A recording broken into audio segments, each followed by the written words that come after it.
opposite direction. Mortgage rates are ending the year right where they started at about 6.85%. Housing's still expensive. Real estate attorney and co-managing partner of PIerre Debbas, PIerre Debbas, now joins us. So I know the holidays are notorious for slow housing in terms of sales. Are these interest rates going to keep the buyers on the sidelines, do you think, in the beginning of 2025? Yeah, it's the topic everybody's talking about going into the new year. Now, you look back at the last 2 years, our transaction volume in the country for housing has been at a 30-year low. So the amount of pent-up demand, when you have a 2-3 year period where transaction volume dips that low, the pent-up demand is going to be astronomical. Now, when does that pent-up demand come off the sidelines? It's all tied to rates, right? There's no secret formula to this. When rates go from high 2s to low 7s, people hit the pause button. It's basic common sense.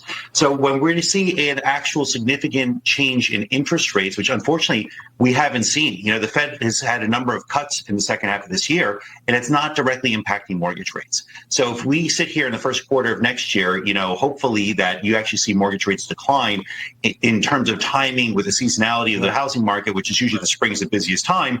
I think you see a tremendous uptick and a huge runway for transaction activity.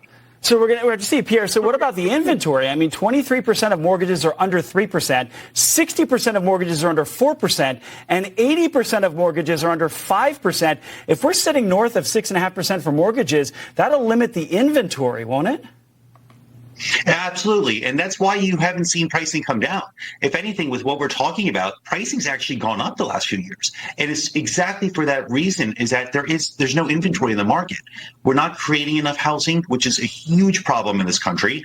And any owner who's sitting on a 2 to 3% mortgage rate is not giving that up anytime soon. So now what has to take place? You need incentivized development, create supply. Now, you're millions upon millions of homes short of current demand levels. So it will take years to catch up to where demand currently is, but at least it'll be a start.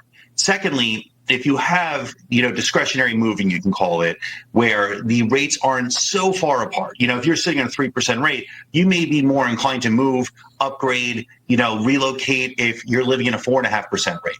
Nobody's trading from high 2s to low 6s unless they absolutely have to. Right, and that's what I think. So in the last, we only have about 15 seconds left. Do you think people should jump into this market, even at these higher rates, just to get into it because housing prices are not going down? Yes, I think that if you can afford the difference in rate for the next, 12 to 18 months, that's an excellent time to go buy.